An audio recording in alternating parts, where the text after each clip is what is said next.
Hi everybody, and welcome to the second video in the mental architecture series. For those of you new to this video series, I'm basically doing a section by section breakdown of my book, Mental Architecture, Building the Mind One Moment at a Time, which is available exclusively on Amazon right now at a discount price. I wanted to talk about the second section of chapter 1 today. Chapter 1 is no space. The second section is called Anthropomorphism. It's a pretty big word that has a lot of meaning to it, so we're going to talk about that. I feel if I were to try to find somebody who could define anthropomorphism, it would be philosopher David Hume. He says there is a universal tendency among mankind to conceive all beings like themselves and to transfer to every object those qualities with which they are familiarly acquainted and of which they are intimately conscious. We find human faces in the moon, armies in the clouds, and by a natural propensity, if not corrected by experience and reflection, ascribe malice or goodwill to everything that hurts or pleases us. Up until recently, anthropomorphism, or the tendency to ascribe human-like emotions and attributes to inanimate objects, was thought as being kind of universal, or that everyone could do it. But researchers actually showed that not everyone can anthropomorphize to the same degree, and some people do it more deeply than others. So, in order to try to figure out why people anthropomorphize, researchers looked at children, and they found that children start anthropomorphizing from a very young age, and this is thought to help them reason about people's mental states and reason about emotions.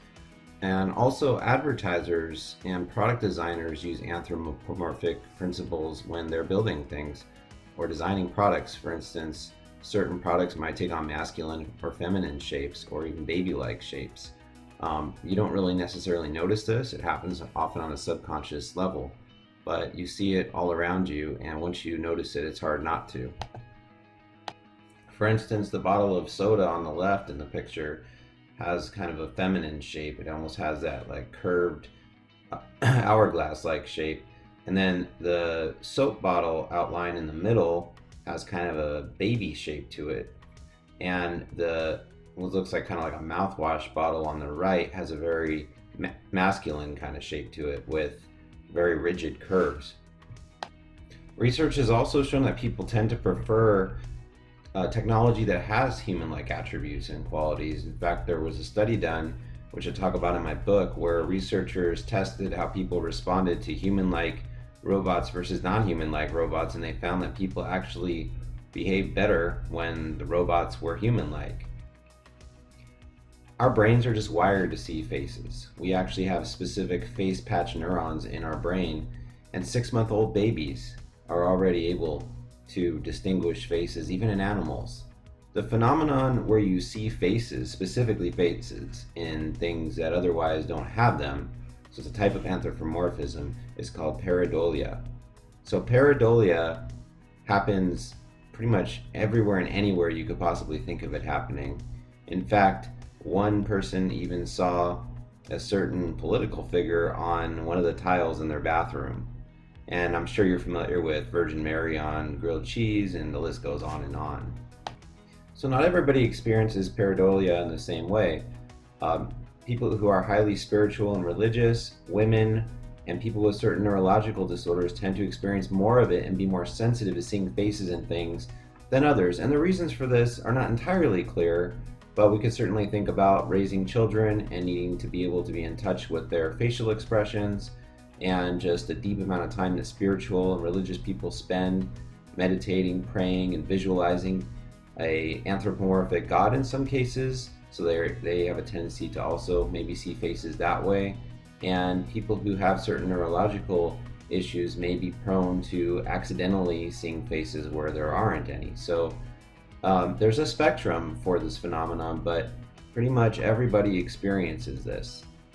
So one of the most common applications of anthropomorphism that happened during the last century was the Rorschach Test, which is a test developed by Hermann Rorschach back in 1921. And this test has been used by psychologists to try to determine what a person is thinking in their subconscious or unconscious mind about someone or something that they otherwise wouldn't be able to talk about because maybe they have an emotional blockage or something else going on.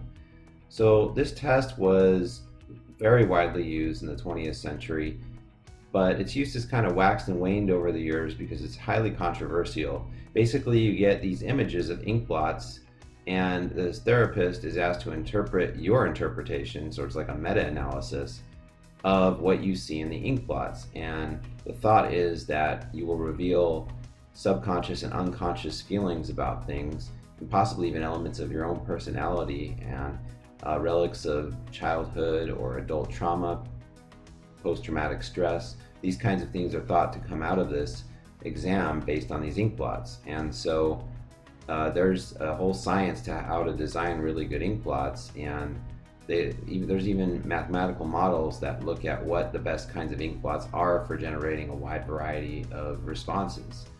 But like I said, this test is really controversial. In my book, I talk about one of the most controversial uses of the Rorschach test, so be sure to check that out. So there you have it. I hope you enjoyed this brief overview of anthropomorphism. We'll be back next time with a video on the sound of silence. Be sure to check out my other video on object recognition and to like, subscribe, and comment on the videos below. If you have any questions, let me know. I'd be happy to answer those. I hope everybody has a great day. Thank you.